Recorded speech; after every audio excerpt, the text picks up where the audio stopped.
ఈ వీడియో చూసే ముందు ఒక లైక్ కొట్టి జై శ్రీరామ్ అని కామెంట్ చేయండి. మనకి కాలం కలిసి రానప్పుడు ఏ పని చేపట్టినా సరే ఆటంకాలు ఎదురవుతాయి.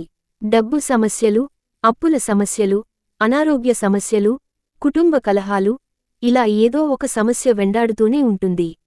అయితే ఈ కార్తీక మాసంలో వచ్చే సంకటహర చతుర్థి రోజున గణపతి వ్రతాన్ని ఆచరిస్తే మీ జీవితంలో ఉన్న సమస్యలన్నీ తీరిపోయి మీ మనసులో ఉన్న కోరికలు ఖచ్చితంగా నెరవేరుతాయి. ఒక్కసారి ఈ వ్రతాన్ని చేసి చూడండి, ఖచ్చితంగా మీ జీవితంలో మార్పు వస్తుంది. అంతటి శక్తి ఈ సంకటహర చతుర్థి వ్రతానికి ఉంటుంది. నవంబర్ 18వ తేదీన సోమవారం నాడు సంకటహర చతుర్థి వచ్చింది. కార్తీక మాసంలో ఈ వ్రతాన్ని ఆచరించేవారికి అంతులేని ఐశ్వర్యం, ఊహించని అదృష్టం కలుగుతుంది. కార్తీక సోమవారంతో కలిసొచ్చిన ఈ చతుర్థి ఇంకా పవిత్రమైనది.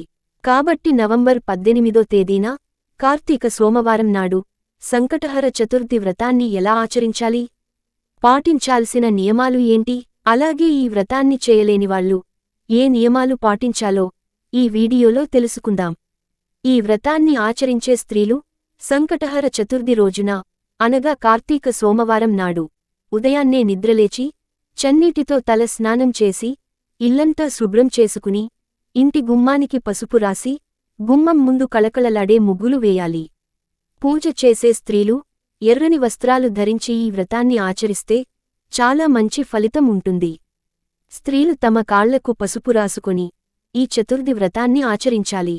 పూజ ప్రారంభించే ముందుగా మీ పూజ గదిలో కొన్ని అక్షింతలను సిద్ధం చేసుకోవాలి.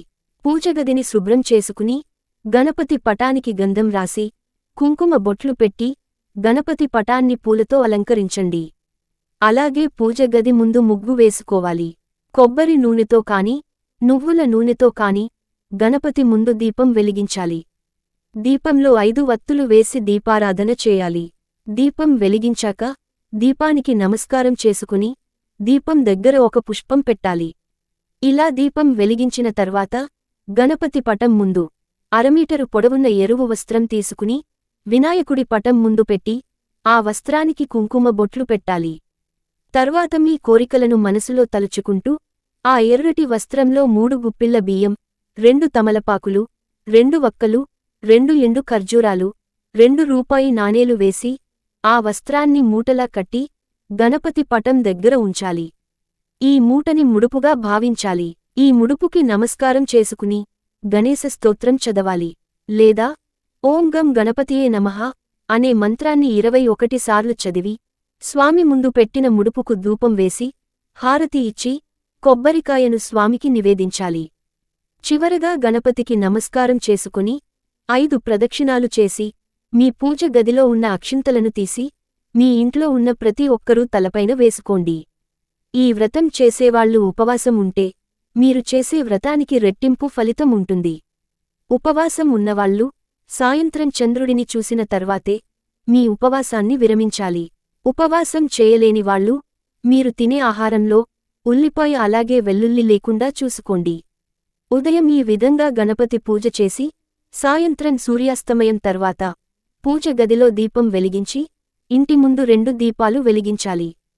సాయంత్రం 6 నుండి 7 గంటల మధ్యలో స్నానం చేసి ఇంట్లో దీపం వెలిగించి ఉదయం వినాయకుడికి కట్టిన ముడుపును విప్పి ఆ ముడుపులో ఉన్న బియ్యంతో పొంగలి చేసి గణపతికి నివేదించి మీ కుటుంబమంతా ప్రసాదంగా తీసుకోవాలి.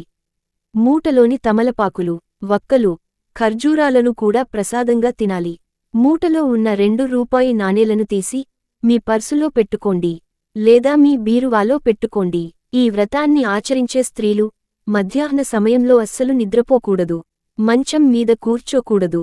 ఈ వ్రతాన్ని చేయలేని వారు గణపతి ఆలయానికి వెళ్లి వినాయకుడికి గరికను సమర్పించి 11 ప్రదక్షిణాలు చేస్తే ఖచ్చితంగా గణపతి ఆశీర్వాదం లభిస్తుంది. ఈరోజు చేసే పూజలో గరిక ఖచ్చితంగా ఉండాలి. గణపతికి ఇష్టమైన వాటిలో గరిక ఒకటి. ఈ పూజలో ఏది ఉన్నా లేకపోయినా గరిక మాత్రం ఖచ్చితంగా ఉండాల్సిందే. కాబట్టి 21 గరిక ఆకులను తీసుకొచ్చి వాటిని శుభ్రంగా కడిగి ఈ గరికను గణపతికి సమర్పించి మీ మనసులో ఉన్న కోరికలను గణపతికి చెప్పుకుంటూ నమస్కారం చేయండి. ఇలా చేస్తే మీ మనసులో ఉన్న ఎటువంటి కోరికైలనా సరే అవి ఖచ్చితంగా నెరవేరుతాయి. ధనాన్ని ఆకర్షించడంలో యాలకులు బాగా పనిచేస్తాయి. కాబట్టి మీ ఇంటి సంపద విపరీతంగా పెరగాలన్నా, మీ భర్త బాగా సంపాదించాలన్నా ఈ సంకటహర చతుర్థి నాడు 21 యాలకులతో ఒక యాలకుల మాలను తయారుచేసి మీ పూజ గదిలో ఉన్న గణపతి పటానికి వేయండి. పూజ పూర్తయిన తర్వాత ఈ యాలకుల మాలను తీసి మీరు డబ్బు పెట్టే ప్రదేశంలో పెట్టుకోండి. మీ డబ్బు రెట్టింపు అవుతుంది. జీవితాంతం డబ్బు కష్టాలు లేకుండా విలాసవంతమైన జీవితాన్ని పొందుతారు.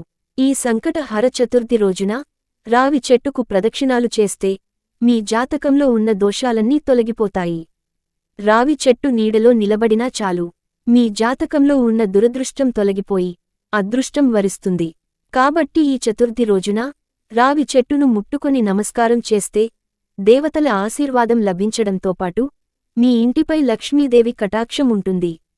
సంకటహర చతుర్థి రోజున ఈ శక్తివంతమైన వ్రతాన్ని చేయడం వల్ల ఆర్థిక సమస్యలు, అప్పుల బాధలు తీరడమే కాక కోరిన కోరికలు ఖచ్చితంగా నెరవేరుతాయి. జాతక దోషాలు తొలగిపోతాయి. ఈ సంకటహర చతుర్థి రోజున రాత్రి నిద్రపోయే ముందు స్త్రీలు కుంకుమ బొట్టు పెట్టుకొని నిద్రపోతే మీ సౌభాగ్యం నిండు నూరేళ్లు వర్ధిల్లుతుంది. అలాగే మీ భర్త యొక్క సంపద రెట్టింపు అవుతుంది. ఈ చతుర్థి రోజున పేదలకు దానం చేస్తే కోటి జన్మల పుణ్య ఫలితం లభిస్తుంది. చతుర్థి రోజున చేసే ఏ చిన్న దానమైనా సరే గొప్ప ఫలితాన్ని ఇస్తుంది. ముఖ్యంగా కందిపప్పును దానం చేస్తే డబ్బు సమస్యలు తీరుతాయి. ఈ ప్రత్యేకమైన రోజున గణేశుడిని పూజిస్తే మీ ఇంటికి అష్టైశ్వర్యాలు వరిస్తాయి. ఈ చతుర్థి రోజున చేసే పూజల వల్ల మీ జీవితంలో ఉన్న కష్టాల నుండి విముక్తి పొందుతారు. ఈ వీడియో మీకు నచ్చితే లైక్ చేసి సబ్స్క్రైబ్ చేయండి.